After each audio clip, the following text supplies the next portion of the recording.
I did my MS in mathematics from IIT Bombay.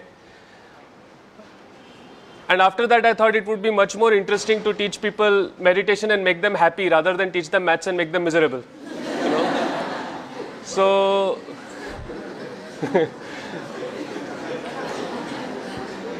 though if you come for my maths classes, you will find that they are also very happening. Yeah. Now, today I thought I would just go a little bit into ancient history, yeah, and then come to where we are today. Okay, so all of you have heard of the Varaha avatar? Yes?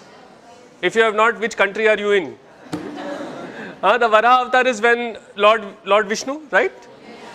He takes the shape of the boar, and then for some reason the earth is drowning in water. We don't know why and how. But the boar lifts the earth up and brings it out of the water, right? Saves the earth, so to speak, right? Yes. Now, that may be a fantastic story and all that, but check out the shape of the earth. What is it? It's round, right? Which means that more than 10,000 years ago, we knew that the earth was round. Yes? Which Europe only accepted once they saw the Apollo pictures from space, right? In fact, we call geography Bhugol, right? It is goal, round, isn't it? It's not Bhutatte, right? Okay? It is Bhugol, okay? So we knew a very long time ago that the earth was round. And then we call the earth Jagat. Jagat means what? Jiski gati hai wo, meaning that which moves. Right? So, we knew that the earth was round. We knew that it was not stationary, that it was moving. And this was thousands of years ago. Yes? Interesting, huh? Okay. Okay. Let's go a little bit into space. Now, there is this star called Antares. Okay? Antares. Ares means Mars. Red. This is also a red star, so it is called Antares. We like Mars. Okay. Now, it is the 15th or 16th brightest object in the sky. Alright. Yet, our elders, our ancients, they called it Jeshta. Okay. Now, what does Jeshta mean? You know what Jeshta means? Jeshta means the biggest, the oldest, the eldest. Now, why would they call the 15th brightest object? Meaning there are many more brighter objects than this star in the sky. Why would they call it the biggest? Yes? Intuitively, something that is brighter should be bigger. Yes or no? Right? But they called this one, the 15th brightest, they called it the biggest. Turns out they were right. It is 40,000 times bigger than our sun. In fact, it is one of the biggest objects known to man. Yes. Now, just imagine, you've got this group of people who have managed to name a star the biggest, and this was 5,000-7,000 years ago. Yeah. Which is just a point in the sky. Okay. Okay. Not done with stars yet. Heard about the Great Bear, the Big Bear constellation? Yes. Okay. So, we are interested in that star. Okay. It is actually not a star, it is two stars. Yeah. Now, this itself is a big deal. To figure out that that particular point of light in the sky is two stars. Okay. And it is called the Arundhati Vasishta. It's called Arundhati Vasishta. And in South India, there is a tradition where after marriage, yeah, the husband and wife are supposed to go out in the night and look at this particular star. Okay, now, funny tradition. Right? Okay. Now, most twin star systems rotate like this, like one star is in the middle and the other star is going around it. This is definitely not the way a husband and wife should be. Isn't it? Right? But Arundhati Vasishta, this particular system moves like that. Now, first, to figure out that that is a twin star system. Second, to figure out that it rotates in this way and not in that way. this is not something which is easy or obvious, is it? Yes. Third, to do it without telescopes. Yeah. Okay, metallurgy. Dinesh is BTech Metallurgy from IIT Bombay. You know, there are these pillars which are rust proof in India. Do you know about them? The most famous one is in front of Qutub Minar. Yes. This is a 1,000-year pillar, 1,000 years old, and even the pollution of Delhi has not touched it. Yeah. It is still not rusting. Yeah. And the other one, this is near Bangalore in Kollur. Yeah. Where there is 750 centimeters of rain a year, 6 to 8 months a year, and this has been there for 2,400 years. Yeah, and it is rust proof, no rusting. About the second pillar, what is more interesting is it was not built by any expert. It was built by the tribal, the aboriginals of that area to welcome Adi Shankaracharya when he came to their village. Yeah. So this technology was there, not even with like the learned Brahmins or something like that. It was available to the tribals. Yeah. Then there is this mystery of zinc. You know, India held the sole knowledge of how to remove zinc from zinc ore for 4,000 years. Yeah. Because zinc, it's a very, very interesting thing. Zinc, from the ore, the zinc becomes liquid at 997 degrees Celsius. But that same zinc then vaporizes and becomes gas at 1000 degrees Celsius. So it is only a 3-degree window that you have to pull that zinc out. And it is incredibly difficult. Yeah? You know what we did? It was very interesting. See, usually if you see a furnace, kya hota hai? There is the furnace and then something is coming out and being accumulated. Isn't it? This is the way most distillation is done. Yes or no? You've got the heat from the bottom and something comes out and it is collected. Now, when the heat was coming from the bottom, what would happen? The zinc would become liquid. It would go down or it would just evaporate and go out. Right? So what did these people do? They turned it upside down.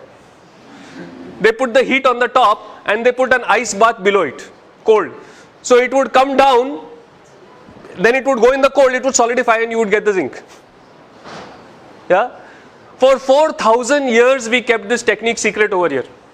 Yeah. All the zinc in the world was made only by India. Nobody else could make it only. Yeah. Then one Chinese fellow stole it. Yeah. And then one British fellow stole it from the Chinese. There was this guy called William Champion who made the first zinc distillery in Great Britain in the year 1543. Before that, for 4,000 years, if you wanted zinc, you had to come to us. Now, this is a nice shloka in the praise of Lord Krishna. When you look at this shloka, do you think that there is anything special about it? It is like all other shlokas. Oh Krishna, you are great, you are this, you are that. Yes or no? Right? Only thing is there is this thing, there is a protocol called the Katapayadi Sankhya. Okay. Took me a long time to learn to pronounce that. Yeah. So there is this Katapayadi Sankhya where they give particular alphabets, particular numbers. So for example, Katapaya is 1 and so on. And then if you substitute these numbers in this shloka, you know what you get? The value of pi correct to 30 decimal places.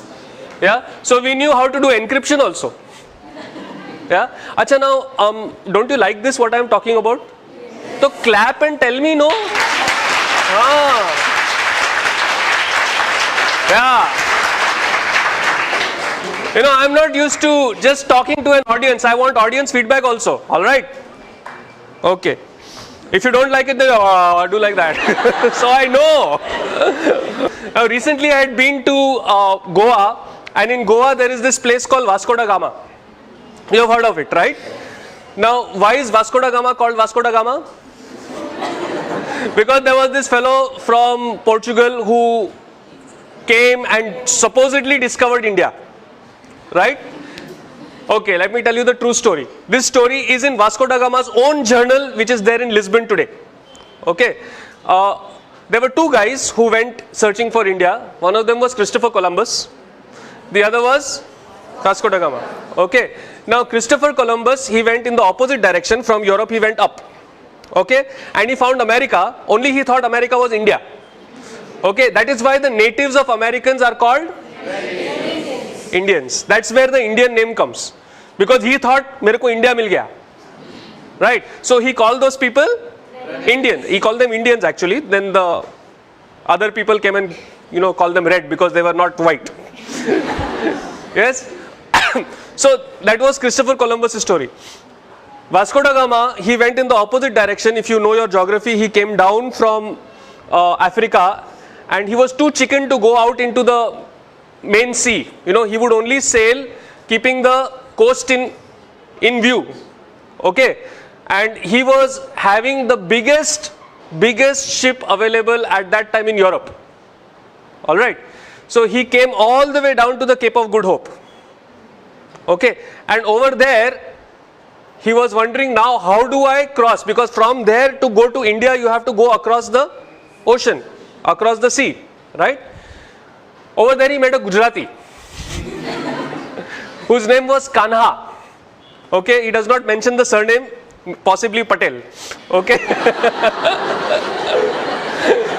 Yeah. So he met this Kana Bhai who was a trader from India, from Gujarat, who had ships 12 times the size of this ship. 12 times. And remember, Vasco da Gama's ship was the biggest ship in Europe at that time. Okay, he had ships which were trading ships, forget about military ships, trading ships which were 10 to 12 times the size of Vasco da Gama's ship, and Vasco da Gama's ship was escorted with 3 ships, like in formation. His ship was in the middle, those 3 of our Indian ships escorted this guy to Goa, to India.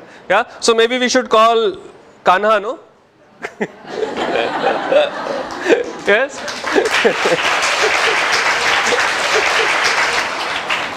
Now, I mean, we could go on and on and on. The amount of history, the amount of knowledge that this country had was phenomenal, absolutely phenomenal. Yeah, and what was even more phenomenal was these guys had this knowledge 5, 7, 10,000 years ago.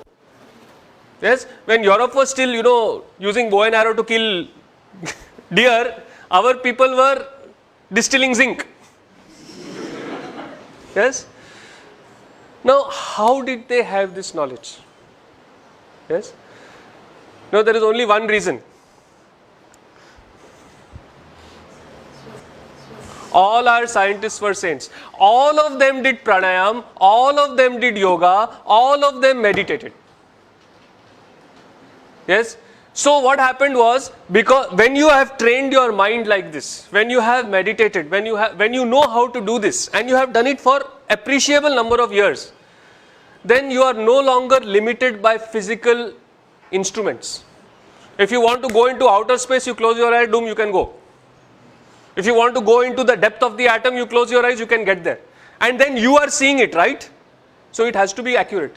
That is how Arundhati Vasishtha turns out to be a twin star system which rotates around each other. Yeah? Are you getting what I'm saying? Yes. Yes? That is how you can figure out how to make rust proof iron, which even till today we have not figured out. Yeah? So the basis of science is spirituality. Yeah? And this wealth that our country has, I will not say had, this wealth that our country has was systematically destroyed by the British when they came here. Yeah? They rewrote our history. So that when they left us with a legacy of being ashamed of our own culture and our own tradition. You know, yoga is for freaks. You should do PT. But unfortunately, do you see that even in today in schools you do PT, you don't do yoga? Yeah. So we have got independence, it's 60 years, but we are still thinking in those terms only. That is what the British wanted. Yeah. To break this country, they had to break the education system and break the traditions. If we want to build this country again, then maybe it is time to come back to learning, studying yoga, meditation. Yes? Yes or no? Yes. Right?